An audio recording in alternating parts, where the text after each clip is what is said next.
Hello everyone, it's Michael again. I'm still in Texas. Sadly though, we're getting ready to leave tomorrow, and boy are we going to miss our children and our grandchildren and all the time that we've had together. It's been wonderful. Well, I want to tell you something else that's wonderful, and I want to answer a question. What does the Bible really tell us? What's the Bible about? In the last two programs, I've used the scriptures to prove my points in my presentations. But people have asked, why are you using the Bible? It isn't true. It's outdated. It's old-fashioned. It isn't culturally relevant.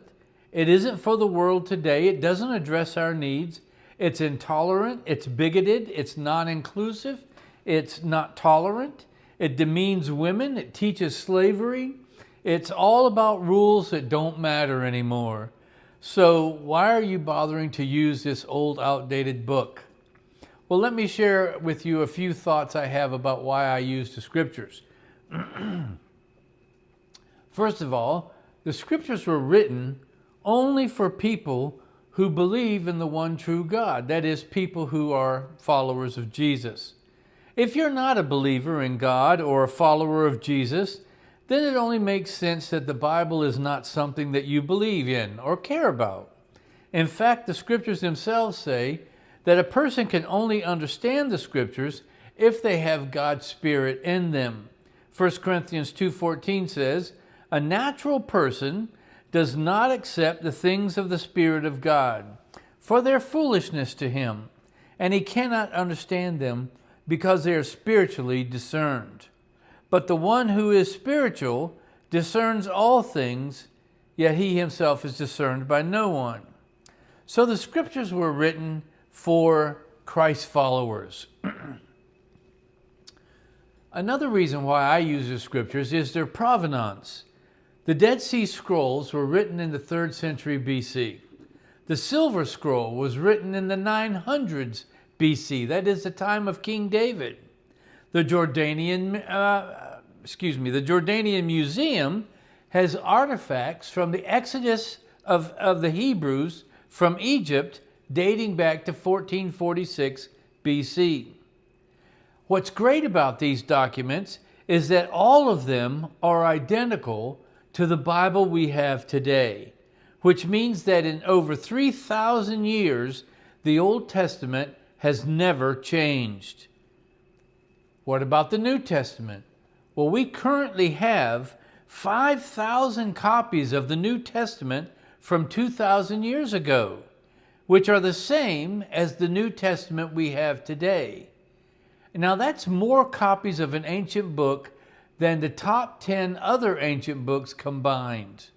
And those 5,000 copies also prove that the Bible has never changed. In other words, the entire Bible, Old Testament and New Testament, has never changed in over 3,000 years. And this cannot be said of any other document in existence.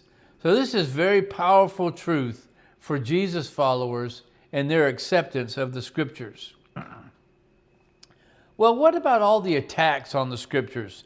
Outdated, old-fashioned, intolerant, bigoted, rules that don't matter anymore, and all the rest.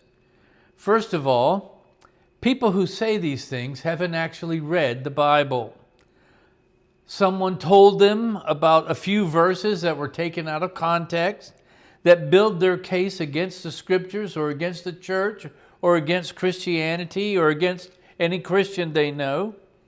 But any Jesus follower can tell you that none of these things are true because they've actually read the Bible and God's Spirit has helped them understand it. Scriptures do not actually teach any of these things. The scriptures is not intolerant. They're not bigoted. They don't demean women. They don't do any of the things that people accuse them of, except for people who haven't actually read them. Additionally, the scriptures were originally written in Hebrew and Greek.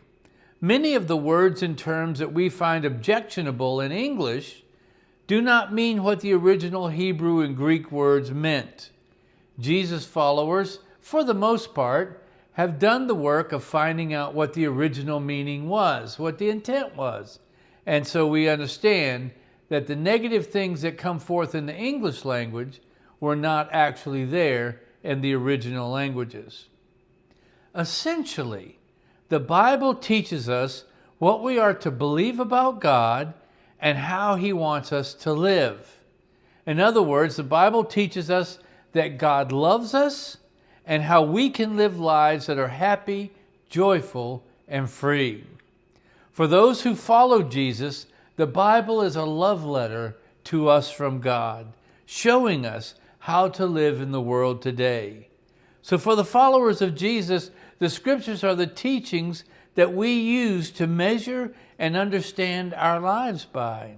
And this is the way that we are able to have the happiest lives possible in this broken world that we live in. And by the way, all religions do the same thing. Whatever religion you choose, they have a holy book, they have a special prophet or leader, and they believe that their way of salvation is the only way that you can be saved. So when we get the attacks against the Scriptures and against Christians, we're really attacking every religion. But for those of us who walk with Jesus, we know that we have a love letter from the Creator of the universe, and that letter teaches us how to have the happiest life we can possibly have. The joy of the Lord living in us. And that's what the Bible is all about. It's not about all the things we can't do. It's about all the ways the Lord loves us and frees us from all the problems of the world. God bless you. Tune in again.